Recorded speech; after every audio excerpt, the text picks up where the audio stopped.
พลังตืด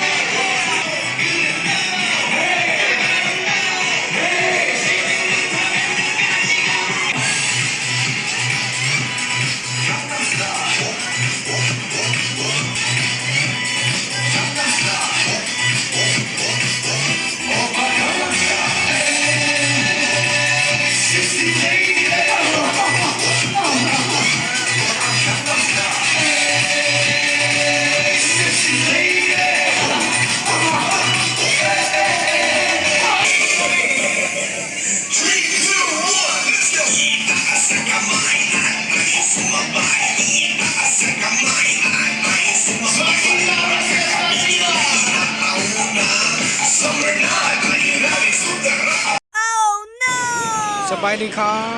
บท่านผู้ชมทุกๆคนทุกๆท่านที่เข้ามารับชมคลิปเคยบ่ไทยเด้อท่านผู้ชมเด้อเพิ่นให้ฝากกดไลค์กดแชร์กดติดตามคอมเมนต์ติชมได้มาอีกแล้วตีคู่กันเข้ามาท่านผู้ชมตีคู่กันเข้ามาอีกแล้วโอ้โหมาแบบไม่หยุดมาแบบไม่ยั้งท่านผู้ชมมีลิเดียท่านผู้ชมกำลังตืดกันเลยท่านผู้ชมตืดไว้ออกคิดกับตีคู่กันเข้ามาไว้ออกคิดกับตีคู่กันเข้ามาท่านผู้ชม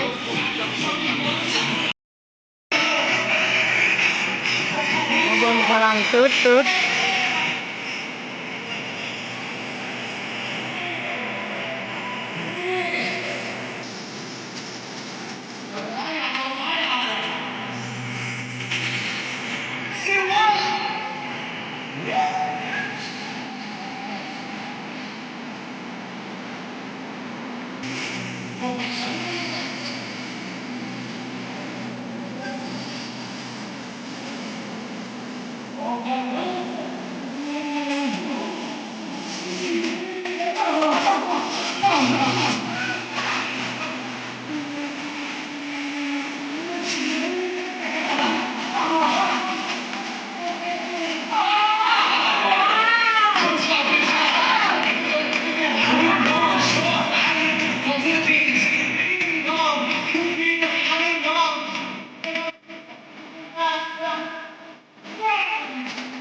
ตบมือรัวๆแทบไม่ทันเลยท่านผู้ชม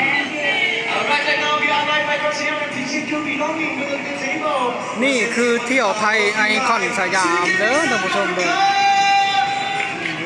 โอ้เที่ยวไทยไอคอนสยามจัดหนักจัดเต็ม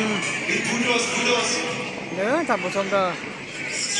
ทางนี้ก็จะเป็นคนอินเดียมายอมกับท่านผู้ช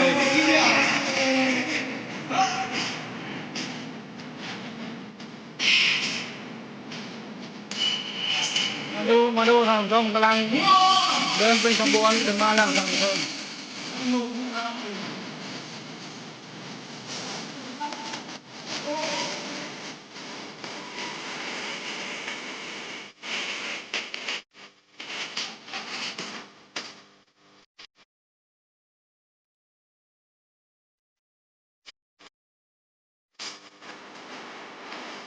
ตืดจังใหญ่เลยท่านผู้ชม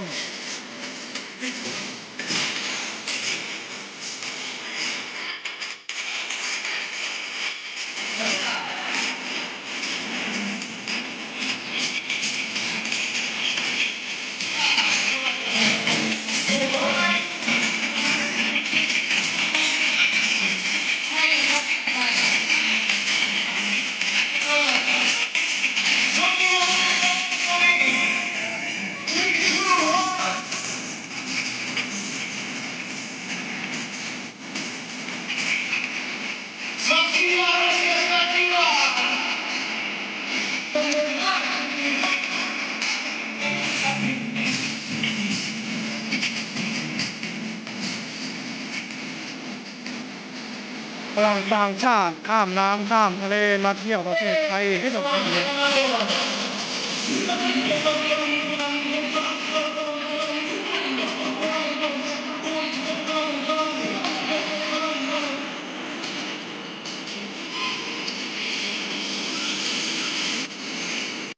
ฝรั่งผิวขาวเยอะมากๆท่านผู้ชม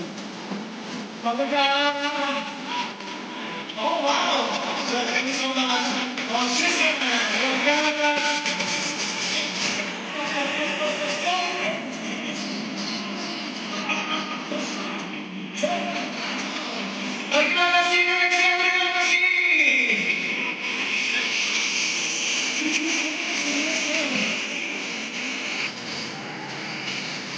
เจ้าเดินไปขึ้นรถอยู่หน้าถนนไอคอนสยามเด้อท่านผู้ชมเด้อโอ้โหเที่ยวไทยเยอะมากๆทุกวันเลยท่านผู้ชมข้ามภูเขามาข้ามหลายประเทศมาเที่ยวไทยไอคอนสยาม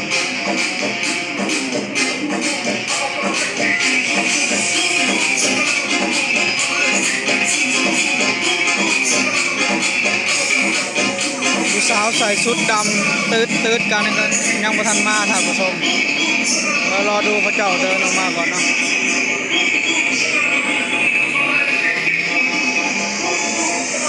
น่าจะไปเข้าห้องน้ำก่อน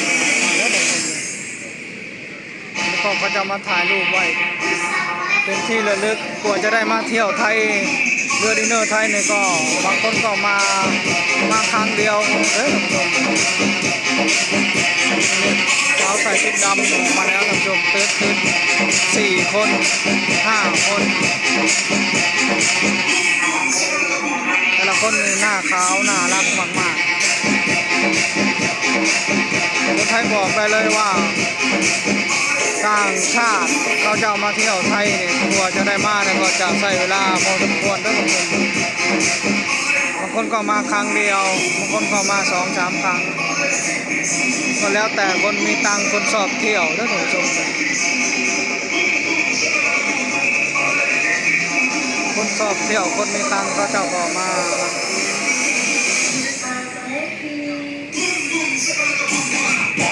บางคนก็ค่อยๆเดินขึ้นมา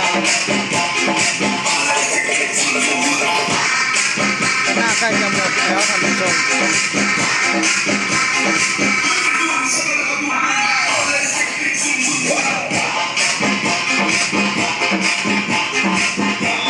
นักร้องก็หล่อมากๆเนี่ยมีนิดเดียวนักร้องคุณผู้หญิงก็สวยมากๆเสียงเพลงไปนี่สงกรานต์เนี่ยตึ๊ดนะสนุกมากๆเลยนะ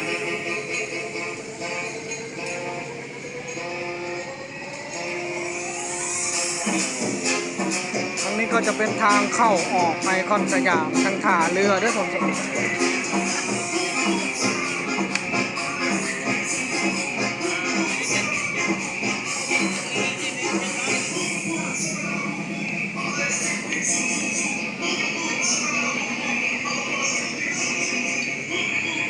เจ้าก็มาถ่ายรูปกว่าจะมาได้ก็จะมีใช้เวลาพอสมควรทั้งค่าบัตรสปอร์ตอีกท่านผู้ชมโหทำบัตรสปอร์ตนี่ก็ถ้าอยู่ประเทศลาวทำบัตรสปอร์ตเนี่ยเร็วสุดก็15 วันถ้าช้าหน่อยก็1 เดือนถ้าผมชมแบบบัตรสปอร์ตถ้าทุ่มเงินหน่อยก็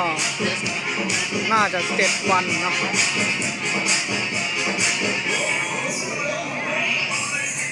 เคยใครฝากกดไลค์กดแชร์กดติดตามคอมเมนต์ติชมในด้วยท่านผู้ชมคลิปนี้เคยจะขอลาจบในนี้ก่อนพอกันคลิปหน้าขอบคุณครับ